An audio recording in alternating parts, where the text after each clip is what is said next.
Bago po ninyo panoorin ang nilalaman ng video na ito, payagan po ninyo akong magbigay ng pahayag upang maiwasan ang maraming mga katanungang maaring bumangon matapos ninyong panoorin ang video na ito.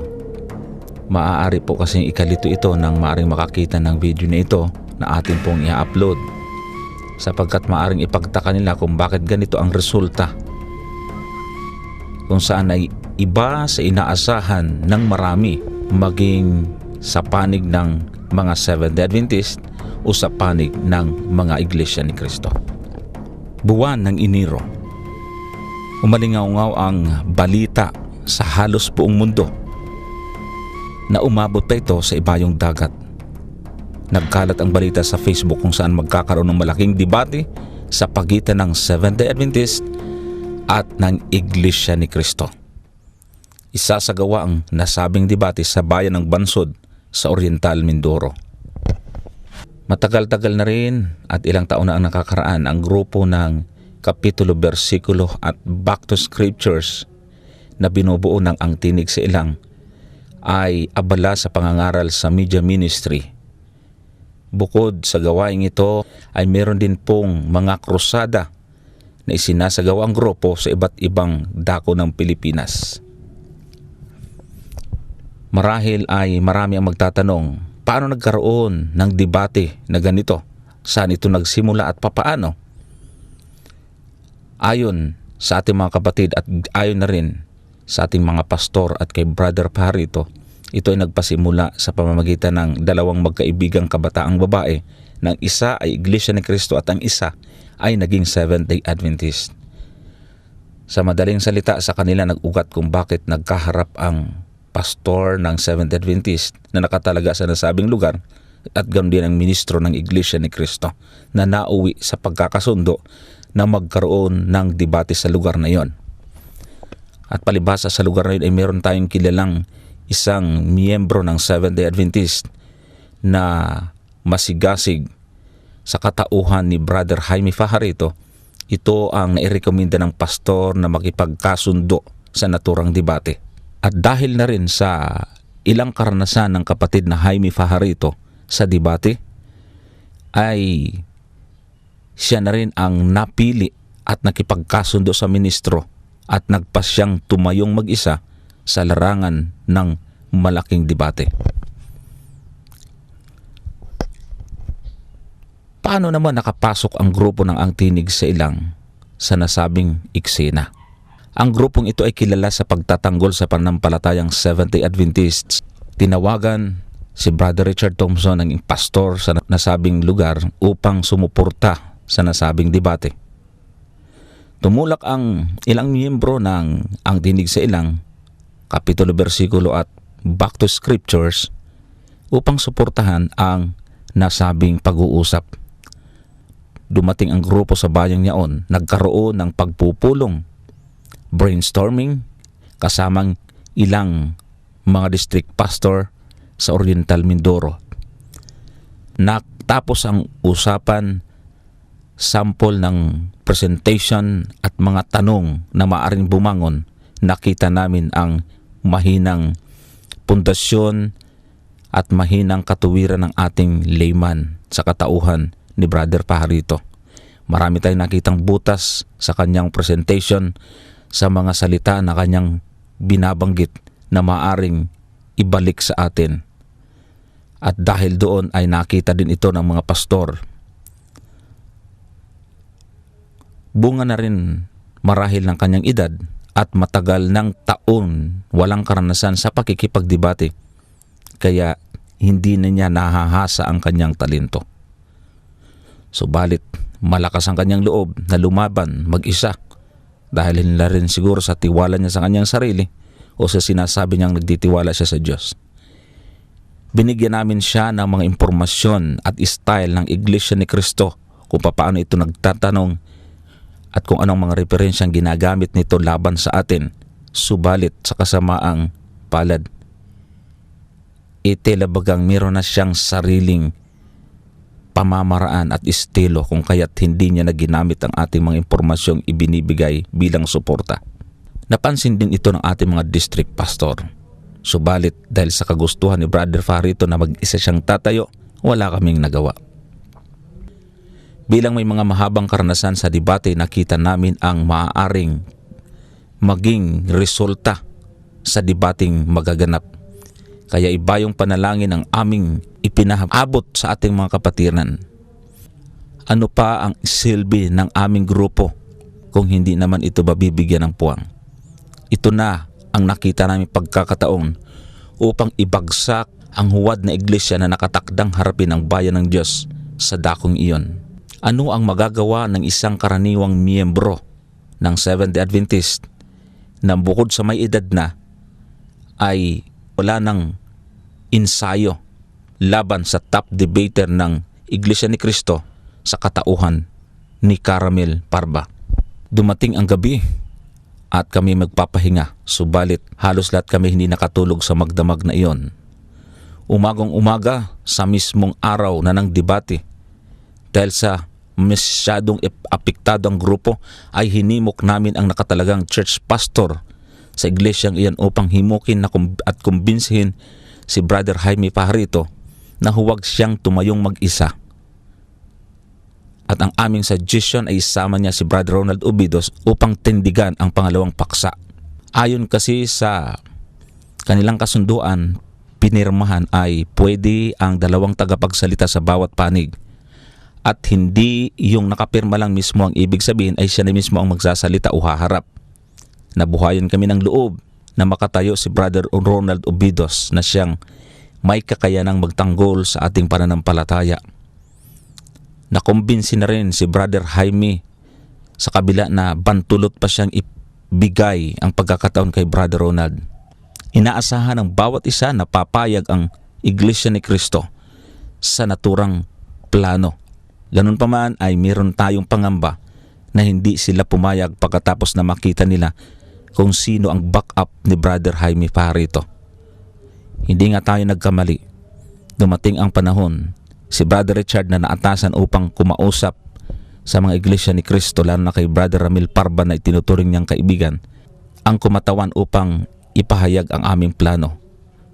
Nangyari ang kinatatakutan ng grupo. Hindi pumayag ang Iglesia ni Cristo na dalawa ang tatayo sa Seventh-day Adventist. Ang ginagamit na rason ng Iglesia ni Cristo ay nung tinatanong ika nila si Brother Fajarito kung ilan silang haharap, ang sabi ni Brother Fajarito ay siya lang mag-isa. At sinabi ng Iglesia ni Cristo na magsama ka pa ng iba pa para dalawa rin kami. Subalit ang sabi ni Brother Jaime, kayang-kaya ko nang mag-isa kahit dalawa kayo. Ito ang idinidiin ng Iglesia ni Cristo sa pagkakataong iyon, kaya hindi sila pumayag na dalawa ang tatayo sa Seventh-day Adventist. Kaya meron po silang punto sa pagkakataong iyon. Subalit ayon sa kanilang kasunduan na kahit hindi ang nakapirma, nang makita nila ang grupo ng ang tinig sa ilang, ay hindi na rin sila pumayag na palitan si Brother Fajarito bilang tagapagsalita. Nagulat ang karamihan sapagkat bago magpasimula ang debate ay pumasok ang number 1 debater ng Iglesia ni Cristo sa katauhan ni Jose Ventilacion. Naisip namin na nandyan naman pala si Kadyo Ventilacion na pwede naman pala silang tumayong dalawa laban din sa dalawang tagapagtanggol ng Seventh Adventist. Bakit hindi sila papayag kung sila ay patas makipaglaban? Kung may tiwala sila sa kanilang doktrina, bakit hindi nila tindigan na may patas na labanan para sa isang professional debater? Nagsimula ang debate. Hindi nga kami nagkamali. Kawawang ating kapatid na Fajarito. Hindi makasunod sa mga tanong, hindi rin maganda ang kanyang mga tanong, at maging ang kanyang presentation ay hindi ganun katibay. Napansin ito ng moderator na judge. Kaya siya mismo ang nag-request na kung pwede makiusap sa kabilang grupo na payagan na meron ding isang tagapagsalita pa sa panig ng Seventh-day Adventist. Subalit matigas ang paninindigan ng mga Iglesia ni Cristo. Ang wika pa ni Brother Ramil Parba, walang pwedeng tumayo kundi yung nakapirma.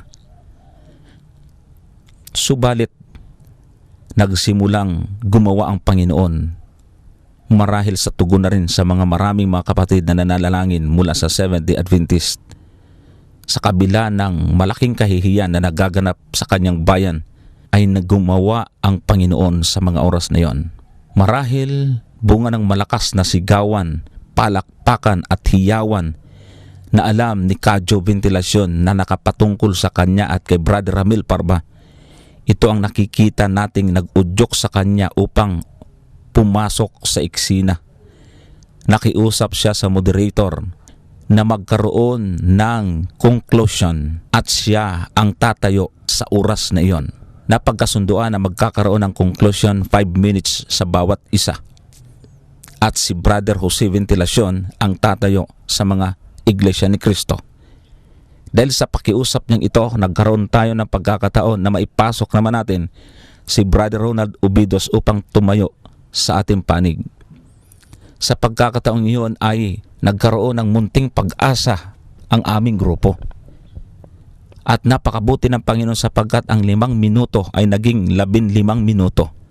Matapos ang mahabang oras na pinahirapan ng Iglesia ni Cristo si Brother Pajarito kasama yung pagkutya at pag-alipusta sa ating maliit na kapatid, ay pumasok ang sagot ng Panginoon sa kanyang bayan. Si Kadyo Ventilasyon ng Iglesia ni Cristo na sa kanyang pagtindig ay kakikitaan ng sobrang tiwala sa sarili, kapalaluan, at sa kanyang pagtayo ay wala siyang ginawa kundi alipustahin ang Seventh-day Adventist, kantsawan, pagtawanan ang pananampalatayang ito, kutsain at sabihin na si Brother Richard Thompson ay nakaharap na niya.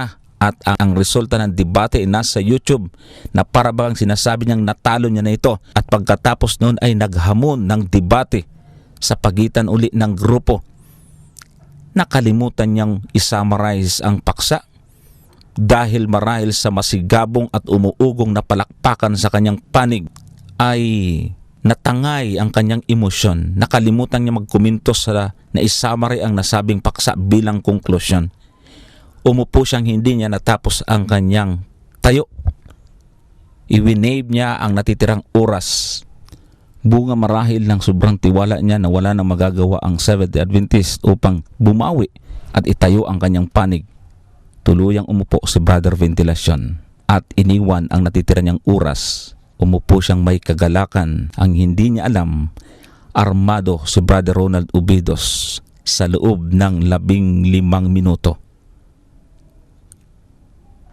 Tumayo ang ating kapatid na Ronald. Nagpasimula niyang ibagsak ang mga argument ni Brother Ramil Parba. Ipinakita niya ang mga maling argument ng kalaban, maging ang mga salitang nagmula mismo sa mga bibig ng Iglesia ni Cristo. Tahimik ang lahat nang magsimulang pasabugin ni Brother Ronald Ubidos ang mga salungatang nilalaman ng kanilang mga pasugo. Maging ang maling pagtatayo ni Ramil Parba sa paksa ay naipahayag niya sa buong madla, lalo na sa lugar na iyon. Hindi maipinta ang mukha ni Brother Joe Ventilasyon at Ramil Parba sa pagkakataong iyon, subalit wala na silang magagawa upang awatin ang time ni Brother Ronald Ubidos na tumayo sa huling bahagi ng debate. Natapos ang tayo ni Brother Ronald Ubidos, kahit anong kaluskos ay wala kang maririnig sa bulwagang yon. Makikita ang malungkot na mga mukha ng mga Iglesia ni Cristo. Nasagot ni Brother Ronald Ubidos ang pangungutya sa mga sulat ni Ellen G. White. Ang mga salungatang pahayag ng pasugo na ipakita ni Brother Ronald Ubidos ng Iglesia ni Cristo 1914 ay iba sa Iglesia ni Cristo na itinatag noong 1st century. Sa madaling salita, ang video na ito ang magkukumpirma sa ating pong sinasabi. Harinawa na ang impormasyon na ito, mga kapatid, ay makatulong sa atin habang ating pinapanood ang nilalaman ng video na ito. Mga kapatid at mga kaibigan, kahit na anong laban, ang palagi nating pinagbabasihan ay kung ano ang nangyari sa huling bahagi ng labanan. Naway pagpalain tayo ng Panginoon sa ating panunood. Sa mission, yun muna. Una-muna, susunod ay sa mission. Ito ay kabuuan o silang 5 minutes bawat isa. Una sa unang paksa muna. Patutunayan na ang Iglesia ni Cristo ang siyang tinatag at maliligtas sa araw ng hukom. Sa mission, ang parte ninyo, 5 minutes. Sa mission, importante ito. Ano? Yun ang unang tinawag kanina kasing topic eh. Alin na? Ay kaya nga yun na para mauna muna kayo. Right muna. Nasabi natin, right.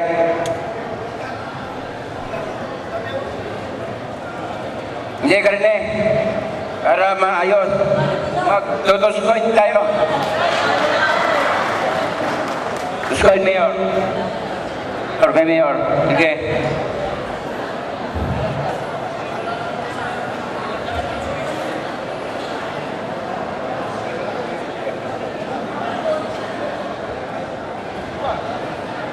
Pili ka ng iyo. Pili na kayo.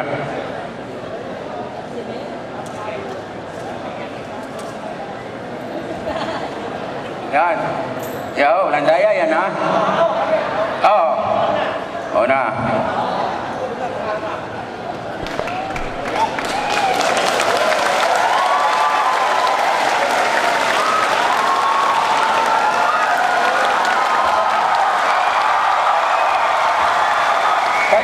Bago ito, bago. Bago mukha.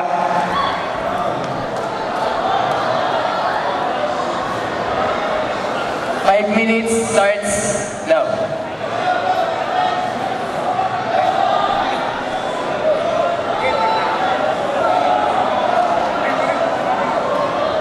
Okay, 15 minutes daw. 15. Oh, sige. Sige, umpisa. Maganda yan, submission. Wala ito sa ibang debate noong napanood ko sa TV nila. Ngayon ko ay minungkahe na magkaroon ng submission. Bagaman wala po mga kaibigan, bagaman wala po sa tema natin na magkaroon po ng summation, ay nakipag-usap po sa amin ang aming moderator bilang isang judge, ay hiniling niya na kung po pwede na magkaroon ng summation. Kaya po, pumayag kami dahil sa hiling ng ating mahal na moderator. Palakpakan mo natin ang ating karanggalan na moderator.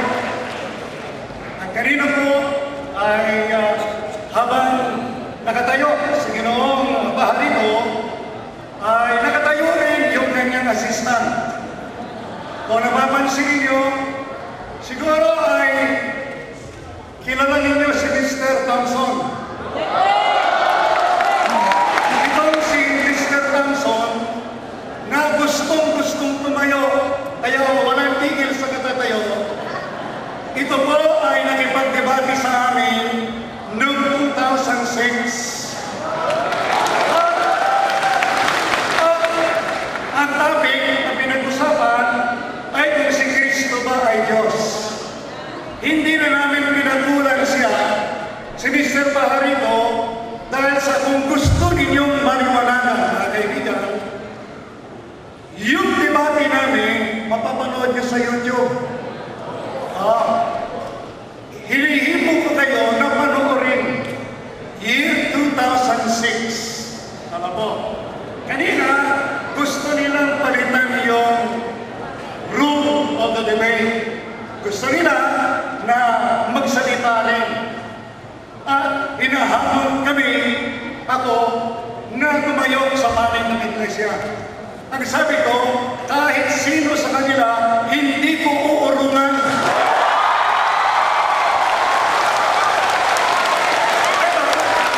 Pero, bakit hindi ko tinanggap?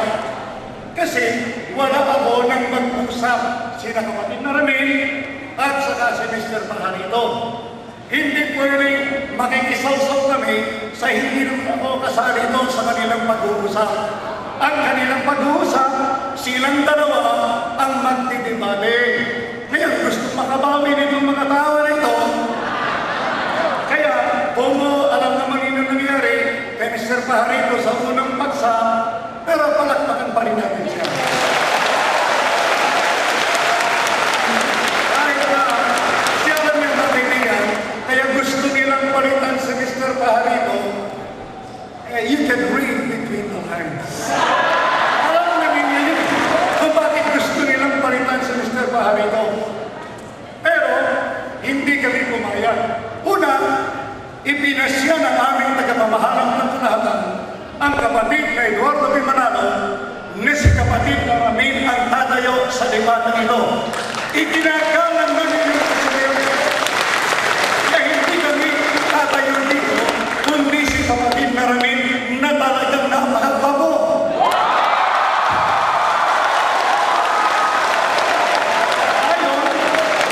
Ayon sa misis niya, sa mother niya, at ayon na rin sa akin. Kapagkat sila kapatid na Ramin ay isang magiging na ministro na tagapagtanggol ng iglesia. Kaya, humihingi sila ng isa pang panibagong debate.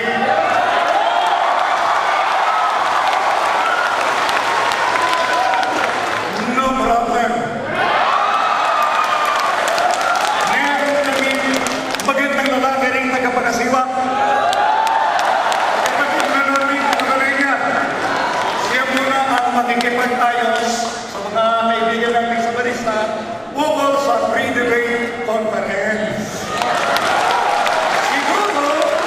Siguro, pag naayos na at meron na silang temang gustong iharap sa amin, kasali na rin ako. Pero, ulitin ko, kahit na sino po dito, hindi namin uurungan. Kasi, ang amin pong interest dito, mga kaibigan, kayo po ang mga kaibigan namin sa barista. Pagka susuloyin itong grupo ng mga Iglesia ni Cristo, ang iba dito, galing po sa barista.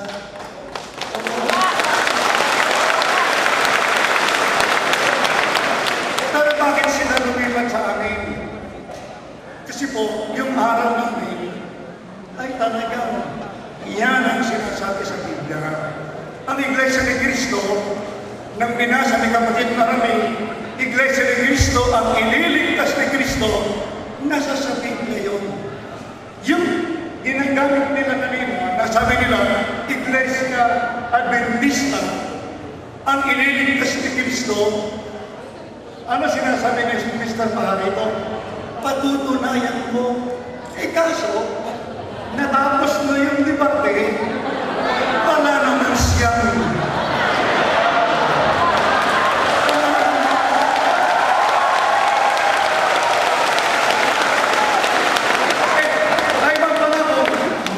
may lakas pa sila ng loob na lumaban ulit. Doon sa performance nila ngayon, ayaw mo na lang po ako, meron pa silang lakas ng loob. Pero kung maglalakas sila ng loob, hindi ko naman kami. 10 minutes po. Pwede sa kapatid na namin, di ba kapatid na namin? Pwede po sa kapatid na namin na tumayo ulit kung gusto nilang makabawi. Kaya, kanina ay sinabi ko yung kapatid na namin, pero dahil sa nawa kami ng panahon, kung pag-aaral na sa Biblia, tungkol sa pagsamba sa Diyos, hindi lang Sabado kami sumasamba, mahalaman yun. Di ba may pagsamba tayo sa Sabado, mga kapatid? May pagsamba tayong Sabado, may pagsamba tayong Linggo, may pagsamba tayong Miyerkules, may pagsamba tayong Huwebes, kaya halos araw-araw yung ating pagsamba. Hindi kayo mananalo sa amin, kayo isang araw lang kami marami. Bakit? Nasa sa Biblia yun eh. Ang unang mga Kristiyano, sumamba araw-araw. Araw-araw sumamba. Gusto nyo talaga?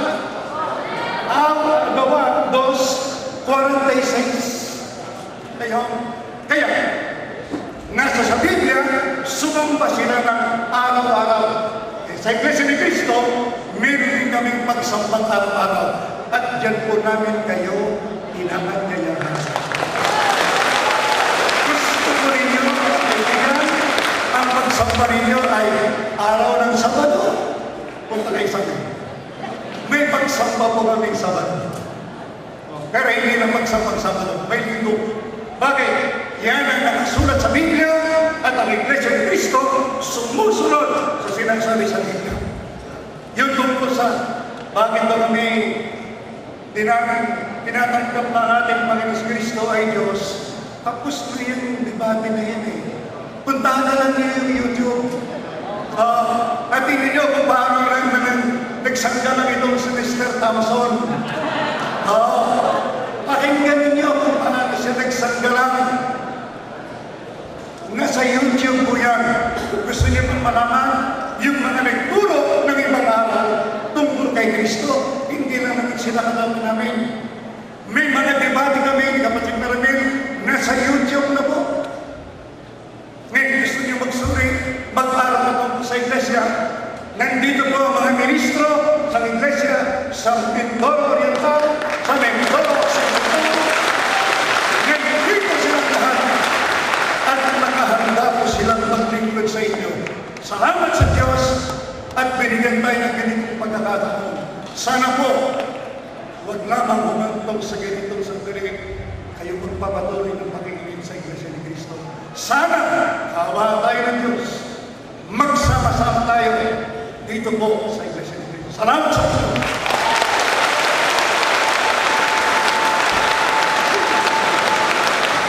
Then, 15 minutes summation po sa kabilang panig.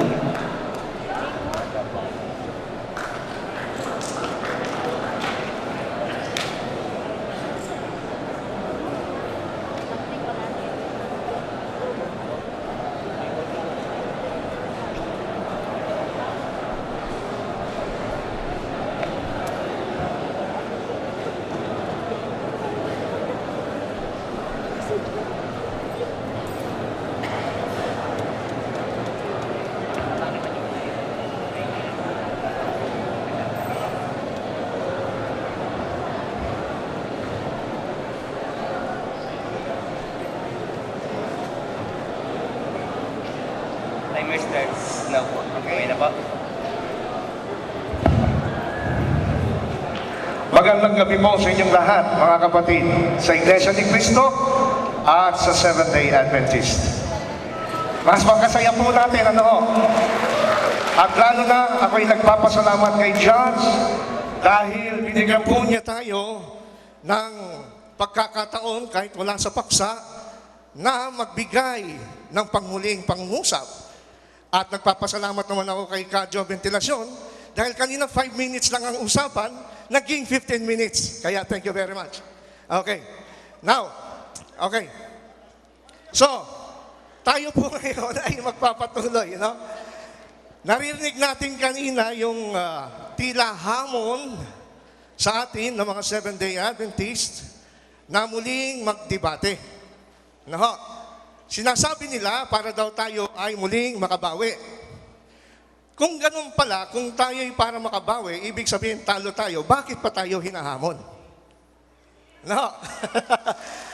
Pag talo ka na, ba't ka pa hahamunin? Okay. Ngayon, ina-accept ba natin ang kanilang hamon? Opo, ina-accept ko po ang inyong hamon ng debate. Dahil, alam po ba ninyo, sa Manila, taga-Manila kami, taga-Manila rin sila, meron na po kaming maraming proposal na sinend ng kanilang ministro sa sentral na hindi ho natuloy-tuloy.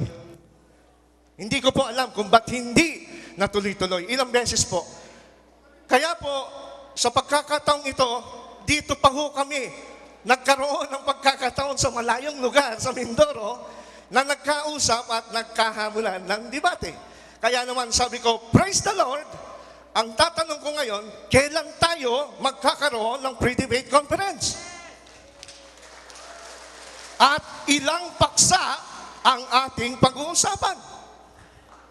Sana po, ang hiling ko, pagkatapos ng ating pong konklusyon, ay mag-usap tayo para pag-usapan kailan ang pre-debate conference. Pangalawang tanong, saan ba gaganapin? Dito din ba? O sa lugar, sa Manila? Pag-uusapan natin yan. Okay. So ako'y nagpapasalamat sa pribilehiyong ito na makapagbigay ng ganitong kapahayagan. Hindi ho rin kami umuurong. Yan ho. Ang inyo pong mga lingkod, kami po'y defenders of faith ng Seventh-day Adventist Church. Kung gusto niyong mabasa, makapakinggan at mapanood ang aming mga expose, meron po kaming programa sa TV at sa radyo. Ang pamagat ho ng aming programa sa TV ay kapitulo, bersikulo. Pagka kayo nasa Manila, malakas ang signal, Channel 45, araw-araw, Lunes hanggang Biyernes. Ito po ay from 10 to 11 ng gabi. At pag weekend, 7 to 8 po ng gabi. At sa umaga, 7 to 8. Ang programa naman po namin sa radyo, yung Back to the Scriptures, ay mapapakinggan naman sa DWBL 1242 kHz. Pero yung mga videos ng kapitulo, bersikulo at Back to the Scriptures ay makikita po ninyo sa YouTube. Back to the Scriptures, kapitulo, bersikulo. Search nyo po. Ang Back to the Scriptures, meron po kaming dalawang series responding to ang pagbubunyag ng mga iglesia ni Cristo against Sabbath. Sinagot na po namin yan. Tingnan nyo po sa YouTube para makita nyo. Kasi meron silang programa sa pagbubunyag for 30 minutes, diniscuss nila yung Sabbath, pero nakita ko napakamaraming maling paliwanag. Kagaya ng inyong makikita kanina. Pag bumasa silang talata ng Biblia, putol. Pag nag-quote ng mga referensya, putol. Kaya nagmumukhang tama. No. Kaya, kung totoo tayong iglesia ng Panginoon, dapat maging honest po tayo sa pag-present ng mga referensya. Okay? So, ako po'y magbibigay ng ilang findings, observations sa atin pong nasaksiyang debate mula kanina, round 1 at round 2. Kaya nga po ako'y nagpaalam sa atin pong mahal na judge. Unang-una, ito po ang observation ko sa topic number 1. Negative po ang Adventist against Last Iglesia 10 ni Cristo. minutes. Last 10 minutes po. Last 10 minutes, thank you. Okay, totoo ba yung Iglesia ni Cristo na kanilang tinitindigan? Marami silang binasang talata, pero obviously, yung binasa nilang talata sa Biblia, hindi ho sila yon. Bakit po? Ang sabi sa Pasugo, May 1968, page 7, ang tunay, sabi po dyan sa ating screen, ang tunay na iglesia ay iisa lamang. Ito ang iglesyang tinayo ni Kristo. Kung mayroon mang magsibangon ngayong mga iglesia, sasabihin sila man ay iglesia ni Kristo rin. Ang mga ito ay hindi tunay na iglesia ni Kristo, kundi huwad lamang. So ano pong sabi ng kanilang pasugo? Hindi pala porque ikaw ay gumamit ng pangalang iglesia ni Kristo, ay tunay ka na rin. Kaya nga sabi po ng pasugo, sila man ay iglesia ni Kristo rin, hindi nga lang tunay. Ano? Kaya hindi porque narinig nyo na makailang daang beses binanggit yung pangalan iglesia ni Kristo, hindi ho sila yon. Kailangan nyo sila sa atin kung sila pa rin ay tunay. Dahil marami hong peking iglesia ni Kristo. Ang tunay na iglesia, sabi rito sa Pasugo, May 1954, page 9, alin ang tunay na iglesia? Nasa Jerusalem, wala sa Central, sa Fairview, Quezon City. Pasugo, August-September 1964, page 2 and 5. Sino ang sinugo ng Diyos upang maitatag ang iglesia sa Pilipinas? Kanina pansinin nyo, yung tunay daw na iglesia nasaan? Jerusalem. Pero ba't nagkaroon ng iglesia ni Cristo sa Pilipinas? Eto ang sabi ng kanilang pasugo, ang iglesia ng Cristo sa Pilipinas na itatag, pansin niyo, ginamit yung salitang na itatag, ginamit yung Isaiah 46:11 sa pamamagitan ni Felix Manalo. Hindi kay Kristo. Maliwanag ba? So iba yung iglesia ni Cristo sa Jerusalem. Noong unang siglo, yun ang totoo. Doon kaanib ang mga Seventh-day Adventist Church.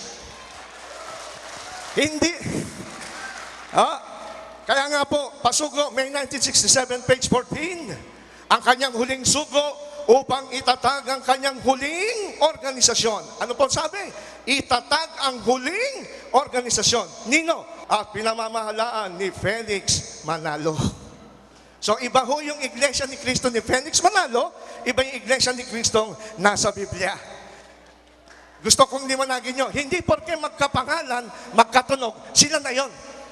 Hindi porke nakakita kayo sa divisorya ng Levi's na tatak ng patalon, original na yon. No. July 1955, pasugo.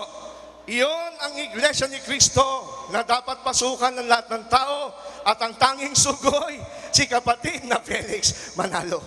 Kaya yung mga iglesia dito ni Cristo ngayon, ang sugo nyo si Manalo, hindi si Cristo. Oh. Ano pang sabi rito?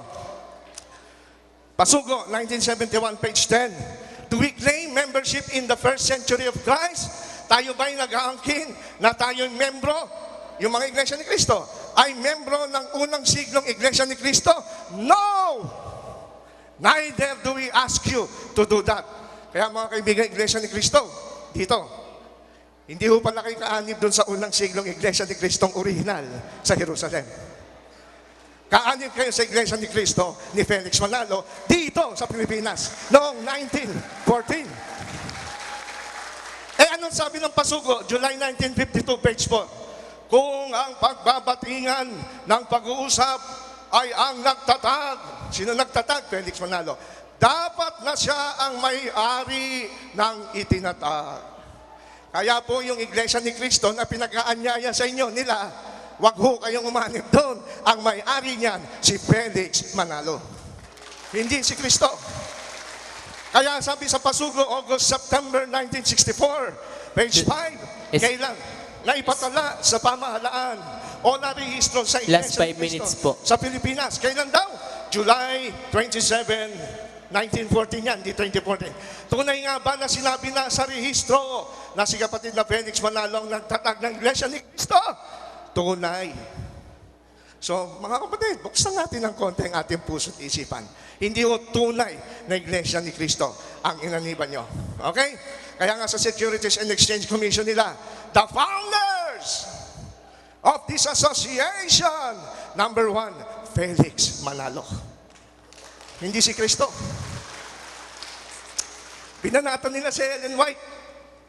Si Ellen White daw ay founder ng Adventist Church.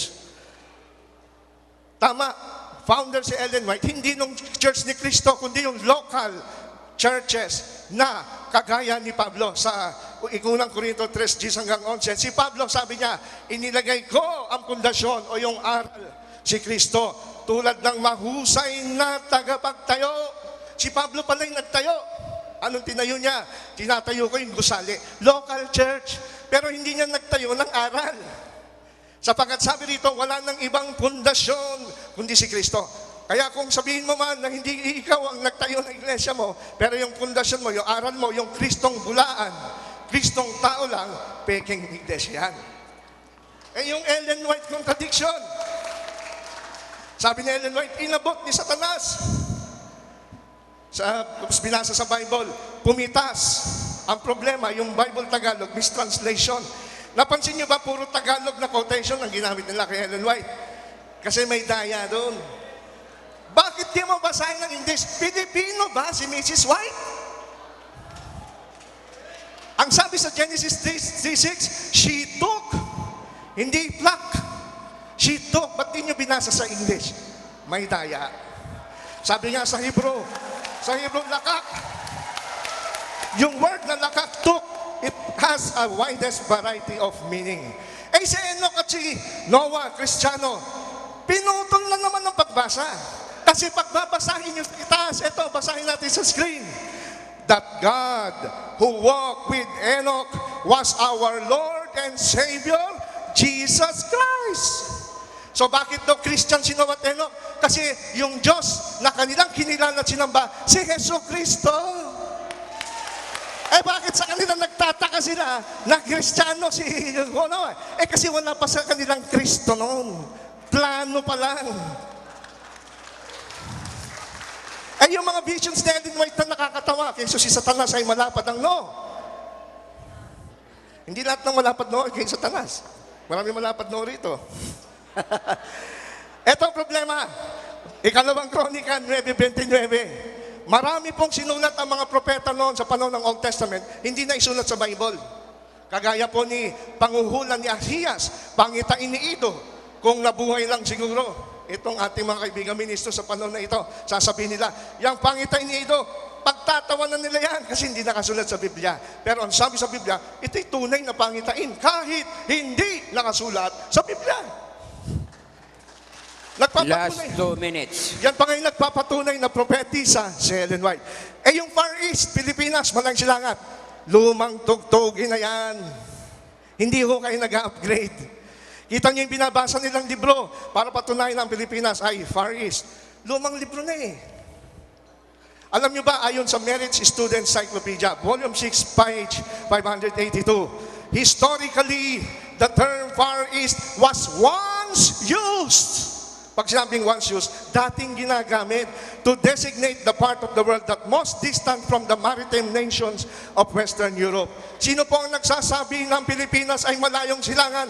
Western Europe! Kasi po ang geographical center, para malaman nyo kung ano yung malayong silangan, dapat ang sentro, Ezekiel 5:5, ay Jerusalem. Sabi ng Ezekiel 5:5, ganito ang sabi ng Panginoon Diyos, ito ay Jerusalem. Last 1 minute. Inilagay ko siya sa gitna ng mga bansa.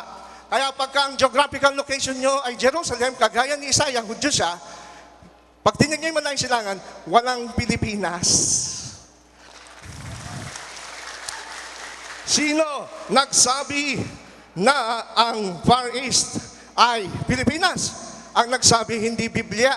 Western connotation, sabi ng History of Asian Nations, by Saide, page 3. The term Far East is of Western connotation, coined by Western geographers, hindi Biblia. So ang sentro nila, Last Western 20 Europe, seconds. magiging Pilipinas nga ang malayong silangan kung Western Europe. Hindi pa rin kay Bible, ang nasa Bible, Jerusalem. Last 10 seconds. Well, kaya ang Pilipinas tinatawag na Southeast Asia. Kasama ho tayo sa Last 3 Southeast seconds. last 3 seconds na. 1 Kaya yung second. Time. sabi doon sa Time is up. Smith's Bible Dictionary. Time's Thank you up very na much. po. God Time's bless you. up. Mga kababayan, ganado ba kayo? Dadalo ba kayo sa susunod na debate? Gusto po naming ipaalam na sa susunod na Lunes ay meron kaming pag-uusap sa Kalapan. At doon ay mapag-uusapan kung kailan ang susunod nating magiging debate, kung yun ay matutuloy. Kaya mga taga Mindoro, mapalad kayo. Kung papayagan ng kanilang pamamahala, matutuloy po uli ang ating susunod na debate. Pagpalain tayo ng Panginoon. Oh, sound check. Ingat po sa pag-uwi, lahat ng mga kapatid, lahat ng kababayan. Maraming salamat po. Mga kapatid at mga kaibigan, kahit na anong laban, ang palagi nating pinagbabasihan ay kung ano ang nangyari sa huling bahagi ng labanan.